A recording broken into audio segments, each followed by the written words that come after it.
E aí, pessoal, bem-vindos à lição 4 de Paixão por Sua Presença, uma vida de intimidade com Deus, baseada no livro Paixão por Sua Presença. E essa é a lição 4, e o título dessa aqui é Por Trás do Véu. Agora, eu vou avisar, essa vai ter bastante versículos. Eu vou ter que ficar de olho aqui nas minhas anotações, porque, bom, é bem interessante e crucial que eu explique tudo para vocês sistematicamente. Beleza, para começar, a gente vai voltar lá para Êxodo 33, versículo 15, quando Moisés diz para Deus: Eu prefiro ficar nesse deserto com a sua presença do que ir para a terra prometida sem ela. Se não fores conosco, então não nos envie. O destino era o deserto. Como se saberá que eu e o teu povo podemos contar com o teu favor se você não nos acompanhar? Então, pessoal, escutem bem essa frase aqui, vejam. Olha bem direitinho. Quem mais poderá distinguir a mim e ao teu povo de todos os demais povos da terra? Então, aqui está a afirmação. É a presença de Deus que separa o seu povo de todas as outras pessoas na face deste planeta. Então, vejam, eu espero que vocês anotem isso e anotem bem direitinho. O que nos distingue de todos os outros povos? A.W. Tozer ele escreveu assim: Deus deseja que avancemos em direção à sua presença e vivamos lá por toda a nossa vida. Isso é para ser conhecido por nós em uma experiência consciente. É mais do que uma doutrina a ser defendida, é uma vida a ser desfrutada a todo momento de todos os dias. A presença do Senhor sempre traz a grande revelação de quem Deus é. E cada encontro, a gente é transformado para sempre. A presença manifesta dele é construída ao longo de toda a Bíblia. Vou passar por isso de novo, como fiz na primeira lição. Adão e Eva, quando eles pecaram, o que foi que eles fizeram? Eles se esconderam da presença de Deus. Foi por isso que Deus teve que dizer: onde é que vocês estão? Enoque, ele caminhou com Deus. O que quer dizer que ele caminhou na presença de Deus? E Noé? Ele caminhou com Deus. Abraão, escutem só o que Abraão disse para o seu servo principal: pois o Senhor, em cuja presença tenho andado, mandará o seu anjo com você e tornará sua missão vitoriosa. Samuel, a Bíblia fala em 1 Samuel 3,19. O Senhor fazia com que todas as suas palavras se cumprissem.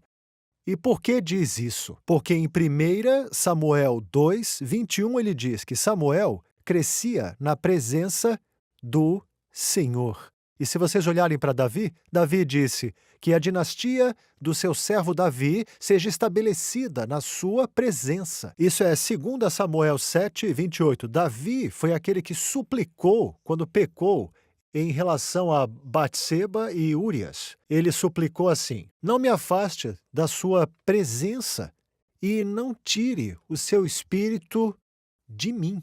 Esse é o Salmo 51, versículo 11. Sabem o que psicólogos dizem? Isso é incrível.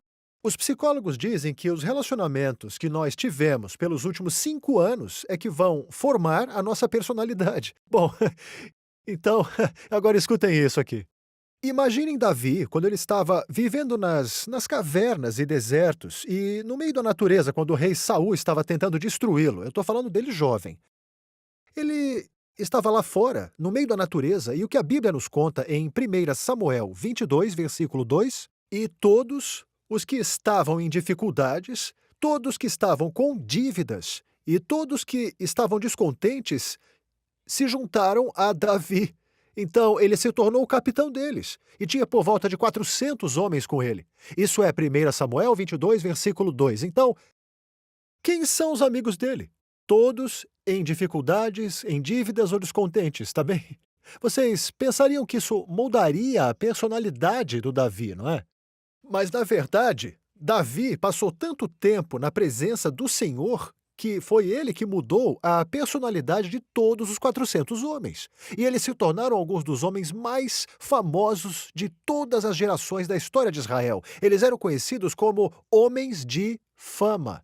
Então, isso não é interessante? Se você passa mais tempo na presença de Deus do que passa com pessoas desapontadas, infelizes ou com dívidas, você vai ter um impacto nelas e elas não vão ter impacto em você. Porque eu já vi acontecer o contrário, quando elas não passam o tempo que devem na presença de Deus. A maior tragédia que a gente tem no Antigo Testamento é que os filhos de Israel não podiam permanecer na presença de Deus. A gente vê isso. Moisés leva Israel para fora do Egito. E sabem, eu pergunto para as pessoas muitas e muitas e muitas vezes: para onde Moisés estava levando Israel quando ele os liderou para fora do Egito? Estou falando para vocês, congregações levantaram a mão dizendo terra prometida, e eu estava levando para a terra prometida, e eles, para a terra prometida.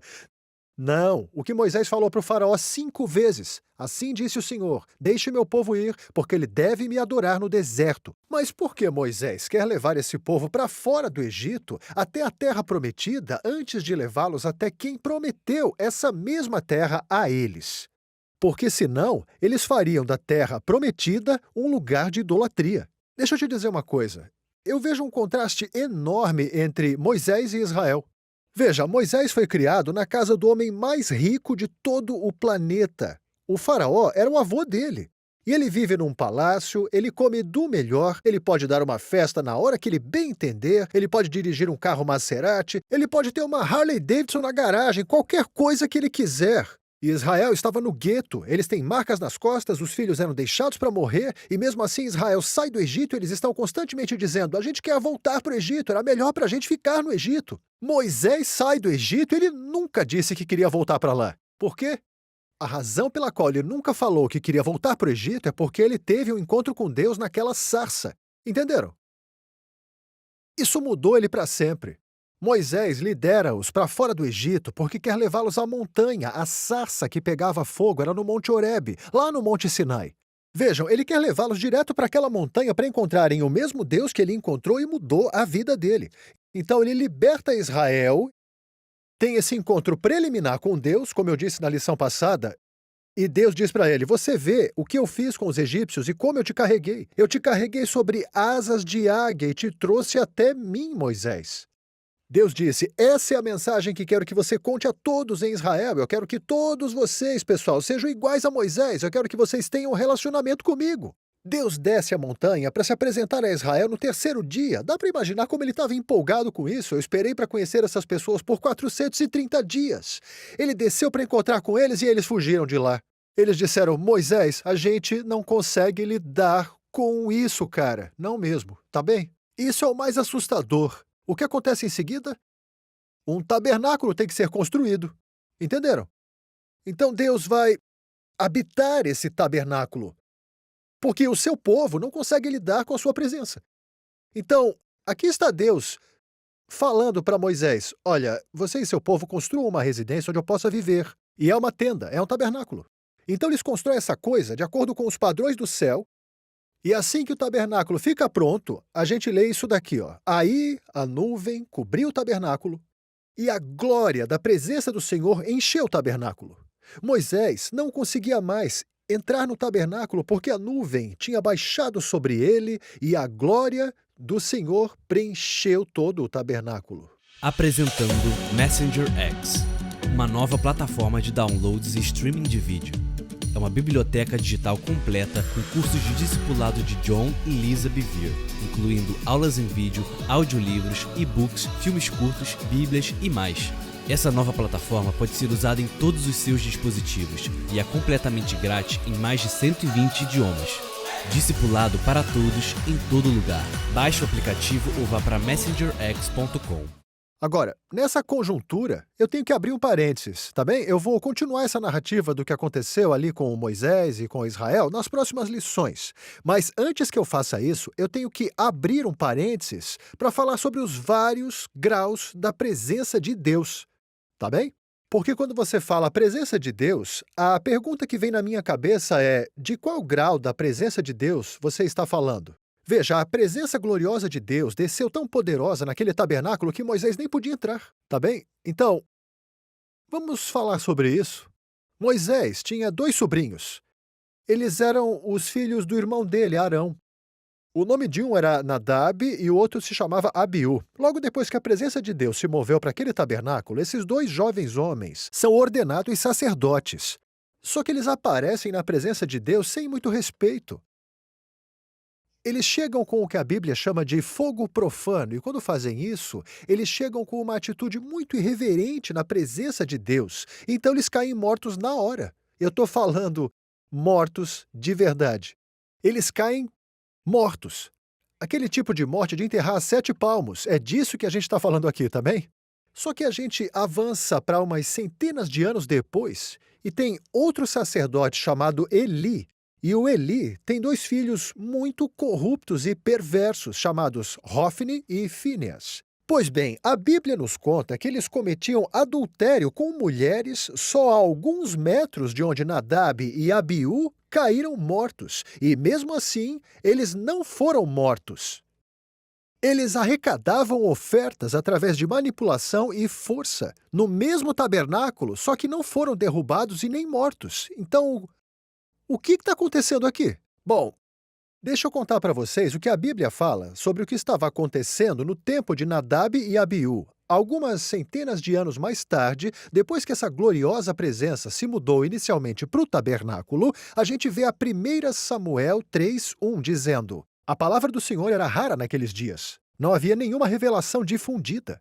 Agora, o que isso quer dizer? A palavra do Senhor era rara. Bom, onde não há a presença de Deus, não há revelação.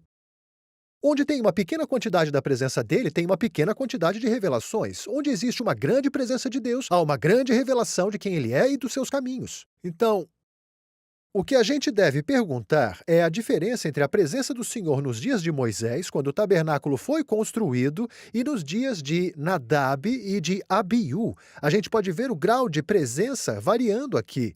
Porque esses caras estão pecando junto ao tabernáculo, ou bem perto do tabernáculo, bem perto, e mesmo assim não caem mortos, como Nadab e Abiú, onde se aproximaram com irreverência. Então, a gloriosa presença de Deus é o que estamos buscando. O que é a glória de Deus, afinal? É nisso que eu quero realmente focar nesse capítulo, porque é muito importante que a gente aprenda o que é a glória de Deus. Vocês entendem? Bom, primeiro de tudo, ela não é uma nuvem. E aí vocês dizem, bom, John, mas toda vez que ela aparece no Antigo Testamento, tem uma nuvem escura ali. Bom, a razão é porque Deus é tão brilhante, tão incrível, tão fantástica, que a carne humana não consegue aguentar na presença de Deus em si. Quer dizer, Moisés chegou o mais perto que ele conseguiu, mas Deus disse, você não pode ver o meu rosto, Moisés, só posso te mostrar as minhas costas, porque Moisés disse, eu quero ver a sua glória, Senhor, e eu quero falar sobre isso daqui a pouquinho. Então, a glória de Deus não é uma nuvem. Ele tem que se esconder naquela nuvem escura para que nenhum homem morra diante da visão dele. Ele disse, nenhum homem pode ver o meu rosto e viver, foi o que ele disse a Moisés. Então, isso levanta a seguinte questão.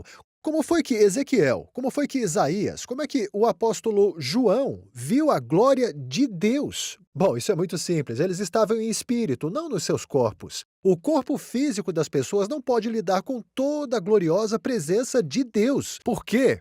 Porque Deus é o fogo consumidor. Quer dizer, isso é o que o escritor dos Hebreus nos conta. Deus é o fogo consumidor. Agora, quando vocês pensam no fogo consumidor, não pensem num incêndio na madeira, sabem? Um monte de galhos numa lareira ou um fogo queimando. Não, não, não, não. Ele é muito, muito, muito mais forte que isso. Paulo escreve assim em 1 Timóteo 6, 15 a 16. Ele é o bendito e único soberano, o Rei dos reis e Senhor dos senhores, o único que é imortal e habita em luz inacessível. Olha só isso, habita em luz inacessível, a quem ninguém viu ou pode ver. A ele sejam honra e poder para sempre. Amém. Então, Paulo disse, ele habita na luz inacessível. E mais, escutem, o que o apóstolo João fala em 1 João capítulo 1, versículo 5. Deus é a luz e nele não há treva alguma. Então, o sol é iluminado daquele jeito e mesmo assim tem pontos escuros. Então, você não pode nem comparar o sol com a gloriosa presença de Deus. Só um pouquinho, vocês estão entendendo isso de verdade? Olha, Paulo poderia escrever essas coisas, que Deus habita numa luz inacessível, porque ele teve a experiência na estrada para Damasco. Ele escreveu em Atos 26, 13, ao meio-dia, olha só isso, ao meio-dia, ó rei, pela estrada eu vi uma luz do céu, olha só isso, mais brilhante do que o sol, mais brilhante do que tudo, iluminando ao meu redor e aqueles que viajavam ao meu redor. Agora, deixa eu explicar uma coisa para vocês. Por anos e anos e anos eu tenho viajado pelo mundo todo, eu fui para a Europa, para a Ásia, para a África, para a América do Sul, América do Norte. Por anos eu não viajava com óculos escuros. Eu me lembro da primeira vez que fui para o Oriente Médio, então. No Oriente Médio, quando eu estive lá, Eu precisei de óculos escuros. 8 horas, 9 horas da manhã não era tão ruim. 4 horas, 5 horas não era tão ruim. Mas, gente, entre 10 e 2 horas eu tinha que usar óculos escuros totalmente. Porque era assim, o ar é tão seco, sabem? A umidade não refrata a luz, ela dispersa a luz. E é tão brilhante que os seus olhos literalmente fecham. Você, se estiver sem óculos escuros, você fica cego, entendeu? Paulo disse que no Oriente Médio, a presença de Jesus era mais brilhante do que o sol do Oriente Médio ao meio-dia. Deixa eu ajudar vocês a entenderem melhor. Olha, quando vocês vão lá para fora à noite, e a noite está bem limpinha, não tem nuvens no céu, o que vocês enxergam? Vocês podem ver estrelas em todo lugar. A Via Láctea, as estrelas em todo lugar. E o que acontece pela manhã quando o sol aparece? Todas as estrelas somem. Aí o que acontece? Pouco antes do sol aparecer, as estrelas se preparam dizendo: se prepara, lá vem o sol, tá vindo, tá vindo. E aí elas vão para baixo, e aí o sol vai em todo o céu, e quando ele se põe, elas começam: se prepara, e todas voltam à noite. Não é assim que acontece. Quando o sol aparece pela manhã, a glória do sol é uma e a glória das estrelas é outra bem diferente. Em outras palavras, a grandeza do poder do sol e da luz é de um nível e a grandeza da luz das estrelas é de outro nível. E a glória do sol é tão maior do que a glória das estrelas que ele as ofusca, mesmo quando elas ainda estão lá brilhando. Então isso ajuda vocês a entender que quando Jesus voltar, o sol vai ter que ser apagado. Joel profetiza isso, Isaías profetiza isso, João, o apóstolo, profetiza isso, o sol vai ser apagado, senhoras e senhores. A lua não vai dar a sua luz e as estrelas não vão brilhar. E a razão disso é que Jesus é tão brilhante, que ele vai escurecer até o sol, mesmo que ele ainda esteja queimando no céu. Isso é incrível quando você para pensar. Então vamos fazer a pergunta: o que é a glória de Deus? Moisés suplicou em Êxodo 33:18. Ele disse assim: peço-te que me mostre a tua glória, Senhor. Agora, a palavra grega para glória é kabad. E o significado é esse: o peso de alguma coisa. Mas só de forma figurada, em um bom sentido, entendem? Ela significa esplendor, abundância, significa honra. Deus responde a Moisés: eu vou fazer toda a minha bondade, e esse é o versículo 19 de Êxodo 33. Diante de vocês farei passar toda a minha bondade, diante de você proclamarei o meu nome, o Senhor. Vejam, Deus responde à súplica de Moisés pela sua glória, dizendo: eu vou fazer toda a minha bondade. A palavra hebraica para bondade é tuab, e ela significa bom no sentido mais amplo. Em outras palavras, nada é guardado. Então vocês falam da glória de Deus, vocês estão falando sobre tudo que faz Deus ser Deus, todas as qualidades dele, características, nada é guardado. Isso é ele em toda a grandeza. Faz sentido agora? Faz sentido de verdade para vocês? Vamos lá. Então ele disse: eu vou proclamar o nome do Senhor. Agora, antes de um rei entrar numa sala do trono, o arauto vai e anuncia o nome desse rei. Um trompete vai ser tocado, o rei entra com toda a sua pompa real e elegância, e vocês agora veem o rei sentado no trono dele em toda a sua glória. Vejam, se aquele mesmo rei estivesse lá nas ruas, usando uma blusa de golfe comum e um par de calças, andando pelas ruas sem nenhum tipo de assistência, vocês poderiam passar por esse mesmo rei e não reconhecê-lo, não é verdade? Mas, naquela época, no trono, quando o arauto proclama o nome dele e o trompete toca, ele entra com toda a sua grandeza. Nada é poupado de acordo com o poder e a posição desse rei. Bom, isso explica por que é que tinha gente na Bíblia que viu Deus, como Jacó, que lutou com Deus, mas não na sua glória. Se vocês olharem para Josué, ele nem sabia que era o Senhor. Ele disse: você está com a gente ou está com eles? E Deus disse: nenhum, eu sou o comandante do Senhor dos Exércitos. Josué se ajoelhou e o venerou. Ele viu o Senhor, mas não em sua glória. Se vocês olharem para Abraão, Abraão serviu uma refeição para Deus e 2 anjos, perto dos carvalhos, quando ele falou sobre Sodoma e Gomorra, mas não em sua glória. Se vocês olharem para o Novo Testamento, quando Jesus ressuscitou da morte, Maria Madalena pensou que ele era um jardineiro. Não estava em sua glória. Os discípulos o reconheceram na costa, porque ele foi e disse: joguem a rede do outro lado. E eles pegaram muitos peixes. Não o reconheceram de cara. Ele não estava em sua glória. 2 homens andaram com ele pelas estradas para Emaús e não sabiam quem ele era, porque não estava em sua glória.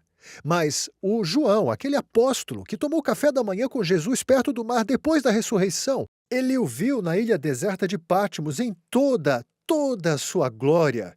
E João disse: eu caí como um homem morto naquele momento. Então a glória de Deus é tudo que faz Deus ser Deus. Então, o que a gente tem que entender é que existem vários graus em que Deus manifesta a sua presença. Nós vemos. Se vocês observarem Pedro estava nos 12, no livro dos Atos, caminhando em sua presença, e era tão tangível da gloriosa presença de Deus que Ananias e Safira chegaram e mentiram para ele naquela presença, e eles caíram mortos. Agora, Deus derrubou os 2 e os julgou? Não, deixa eu falar outra coisa para vocês.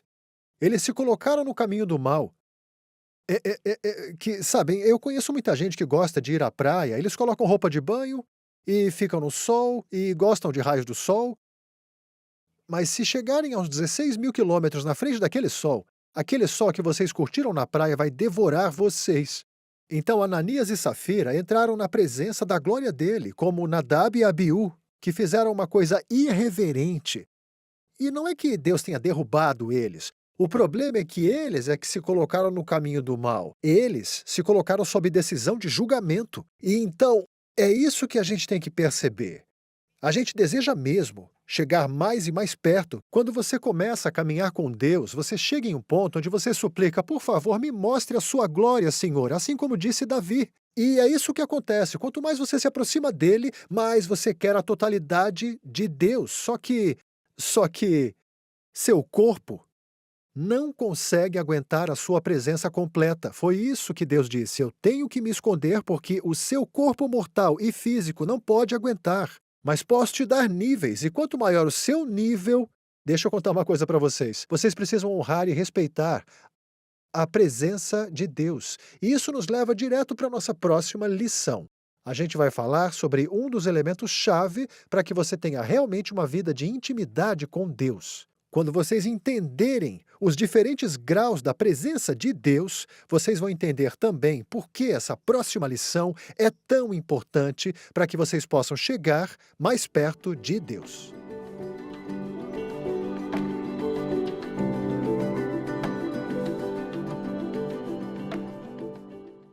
Apresentando Messenger X, uma nova plataforma de downloads e streaming de vídeo. É uma biblioteca digital completa com cursos de discipulado de John e Lisa Bevere, incluindo aulas em vídeo, audiolivros, e-books, filmes curtos, bíblias e mais. Essa nova plataforma pode ser usada em todos os seus dispositivos e é completamente grátis em mais de 120 idiomas. Discipulado para todos, em todo lugar. Baixe o aplicativo ou vá para messengerx.com.